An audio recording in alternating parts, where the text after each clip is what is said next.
Hello and welcome to Board Game Madness. I'm Mike Ganade, and today we have the number 5 seed, Sleeping Gods, versus the number 28 seed, Skulk Hollow. So if you're not familiar with either of these games, I'll start by giving you a quick overview of them before we delve into our 4 categories of head-to-head battle between these two games. So we'll start with Sleeping Gods. Sleeping Gods is a storytelling game primarily, where your ship is transported to a new land and you explore a map. It's a sandbox game. You explore. There are some role-playing elements with sort of storytelling, sort of choose your own adventure, and then the core gameplay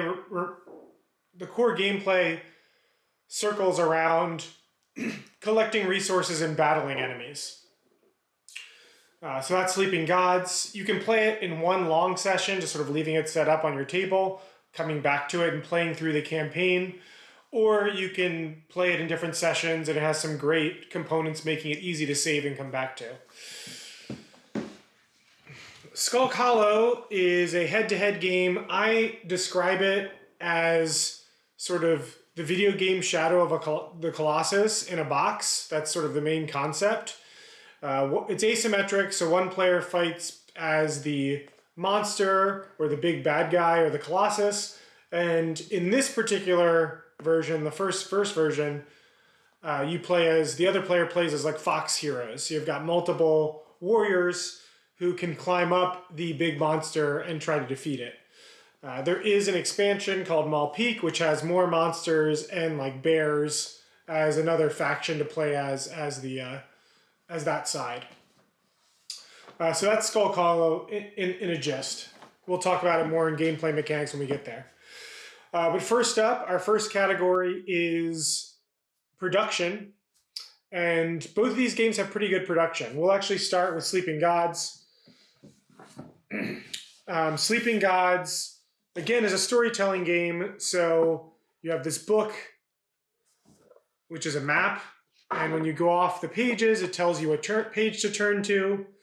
And you're visiting these locations, which have numbers on them, and interacting with the storybook that comes with it as well to signify what's happening.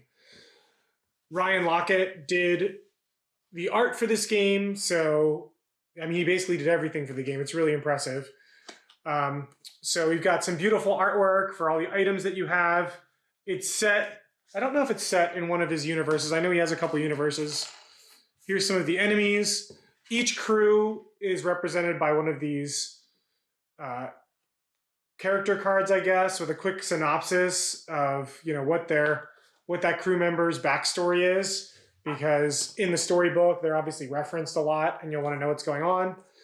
There's tons of bits and components that you get. You get some nice wooden health drops. You have like dollars, these exhaustion chips, status chips. There's lots of punch board in this game. There's lots of different pieces. Here's some enemies, some enemy cards, and these you sort of battle on this grid down here. And then one of my favorite components is this story chest that has a magnetic clasp and lets you organize all your cards for playing the game. So, if you're told to take a certain quest, you can find that quest number by number and draw it, and it'll sort of tell you what you're doing. If you have an adventure card that you need to draw, you'll find that number and draw it out of the box. And then you'll have some, gorgeous artwork on it. What else is in here? And then there's these are the cards that you set up that are sort of your timer on your ship.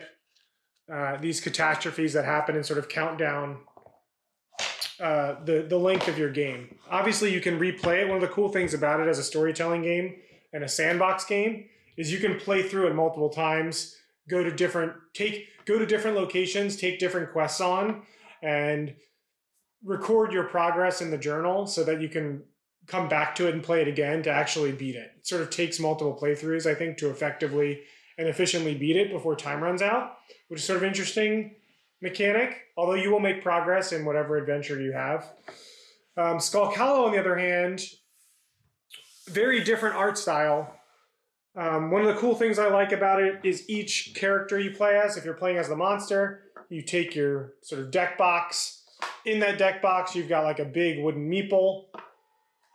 This particular guy has some like wooden counters. And then these are all your action cards and your sort of rule sheet for that monster all come in one box. And of course, you take what is really cool, this is actually probably my favorite thing about the game, is that there's a separate board that the fox characters, which they all have their own meeples, the fox characters will make their way up this board to actually deal damage to different zones on the creature. That's actually my favorite aspect of the game. There's also great character sheets. I mean, the production in both these games is quite good. You've got, this is your main board. You actually play like this as a diamond. And then the Fox Hero has their own deck. They get their Fox Heroes. The art here is a little bit better. You get a little bit more flavor. Sorry, I'm holding it up the wrong way. You get a little more flavor with all the Fox Heroes here that you can play and your action cards. There's also some like wooden hearts and energy cubes that you use to count things. The hearts are nice to put on the board as you damage the creature. Let's clear that out. But that is Skulk Hollow. So as I mentioned, when it comes to production, both of these games have some really nice components that I like a lot. I think, you know, taking their price points into account, you get great components and great organization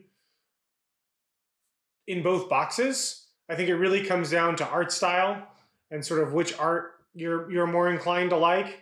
And for me, when I look at them as a whole, while I like the vibrant art and the overall look of, you know, these fox characters, these cartoonish fox characters, I really like the way, before I talk about the fox characters, I really like the way the colossi look, or the monsters look. I think the art style lends itself a lot better to these larger drawings and boards.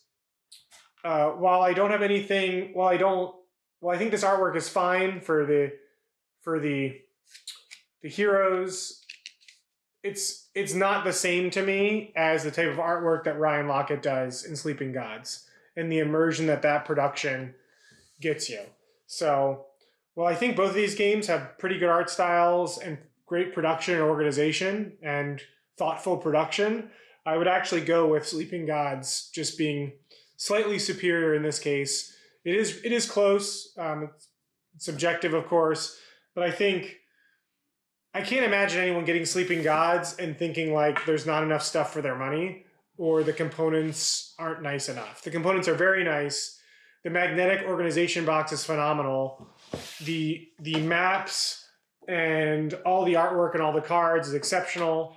It's one of those games that literally, when I started playing it for the first time, I was pretty awestruck that, you know, effectively one person did all this. It's really impressive.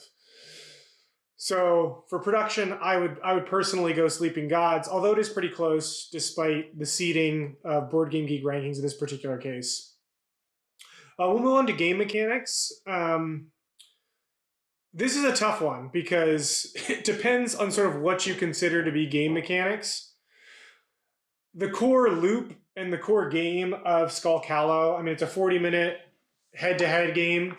It plays in 30 to 40 minutes. Playing as all the different monsters and all their asymmetries and abilities and how they win is really fun. So as a game, the actual combat, this is a combat game effectively, the actual combat in this game and the things you're doing with the card action system is really simple, really easy to teach, and a lot of fun, and doesn't overstay its welcome. My least favorite thing about Sleeping Gods is the combat system. The combat system is effectively put these monsters next to each other and spend actions flipping over a card for a number. It's effectively a dice roll. It's a little more controlled than that. But you're effectively flipping over a card as a dice roll and then trying to deal damage and cover up all the hearts on these monsters. Once all their hearts are covered, they're discarded. And at the end of your combat rounds, they'll deal their stuff to you based on what's uncovered here. The combat is fine, but it takes you away from the best part of the game. And in my opinion, every combat scenario sort of overstays its welcome. So I'm interested to see if the new version of Sleeping Gods, the one in the plane, if it revisits combat and redoes it in some way, because I think that could be a lot more intriguing and interesting. But what Sleeping Gods does that is tremendous and awe-inspiring is the sandbox map system, quest system, storytelling in this game is phenomenal. I'm not even a big storytelling game person, but this game is really exceptional in that. It's really inspiring, in fact, with how incredible it is. So I should note that in both of these cases, I have the expansion for Skulk Hollow, Mal Peak, and I just got the expansion pretty recently for Sleeping Gods when it fulfilled its Kickstarter or crowdfunding campaign. So haven't opened that one yet, but I do have the next sequel of that game as well. So I have both of these games like expansions, next iteration, just to go to show you how much I do like them. But I think if you were really to ask me which game mechanics are superior, as much as I love the storytelling system of Sleeping Gods and how it's incorporated into like a card, I mean, it's choose your own adventure, but it's like there's cards involved, there's this map involved, there's other systems in it that make it really interesting and really executed really well. But I'm not sure that's a game. So for me, I would say that the game of Skulk Hollow is better, because if you're looking at the combat, especially in both of these games, which is where most of the game mechanics are, Skulk Hollow's combat is much more intriguing, in my opinion. So with that, we'll move on to theme. As far as theme goes, I touched on, I really like the theme of Skulk Hollow and this idea of, Shadow of the Colossus is an excellent video game, and this is the only board game that I think comes close to replicating that sort of feeling. With that being said, they've taken the theme, that sort of idea, and gone a completely different direction in it. It's sort of like a town of warriors fighting against the Colossus in this case. And, obviously the art style is very vibrant and colorful, whereas the video game Shadow of the Colossus is not colorful at all, and it's like uses unsaturated colors and is sort of gloomy and gray. And a more serious tone. So maybe because I have that background, while the concept of this game is really appealing, the theme of the fox critters and the monsters, it's all fine. But I would have liked it even more if it was like a true Shadow of the Colossus, IP branded version of the game, I guess you could say. Sleeping Gods, I think it's hard to, with the storytelling involved here, I think it's hard to not give theme to Sleeping Gods. The whole game is about evoking theme. The whole game is about storytelling. It's very immersive. The storytelling of what happens on your ship and it being lost and these sleeping gods that are awakening and looking for the totems to get you home is all very compelling. It's a really smart decision to give the crew of characters that the game does to you, because it lets you learn about those characters without having to like role play a character. And they've got it's a good diverse crew as well. So Sleeping Gods for theme, for me, it is all about theme. Theme comes first in this game. And while theme very much informs what Skulk Hollow is, and I like the theme, I don't think it's at the forefront like Sleeping Gods. So again, what's funny is that these Board Game Geek rankings, like this game could beat other games in this first round and move through this tournament. It just happens to be up against Sleeping Gods, which is a tough thing to overcome in my opinion. But Skulk Hollow is a very good game, and despite the rankings, it would not be my 28th game of this list. It probably is closer to the middle. Just how the tournament wound up. I think it's going to get beat up here against Sleeping Gods. But I'm really fond of that game as well, and the theme is really cool and different than a lot of other board games out there. Asymmetric combat games, there's not a lot that I can think of that are out there. So last but not least, we're going to come to replayability. For Skulk Hollow, let's cover this one really quick. Skulk Hollow, one player will play as the Foxen heroes, and then there's 4 different Goliaths or whatever they're called, the monsters in this thing. So for me, I love playing different characters. So my first 5 plays of this game, playing each different faction, each different deck of cards, was really quick. And then I've come back to it a few times. But of course, I see the value in all the asymmetric decks and characters and how they work. So I backed the sequel when it came out because obviously I wanted more monsters to play as and another hero faction to play as. I think there could be another 1 or 2 townsfolk heroes. That's the side of the game that feels a little, feels like there's not enough. Because if you've just got this core game, if one person really likes playing the Fox heroes, well, they just have to play the Fox heroes every time. And the Goliath character can choose from 4 different characters.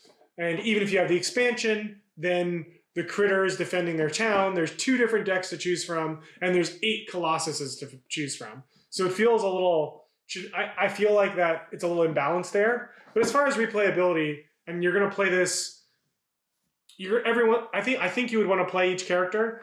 And then once you learn each character, I think that there's more depth when you're approaching head-to-head combats, and the balance comes through a little bit more.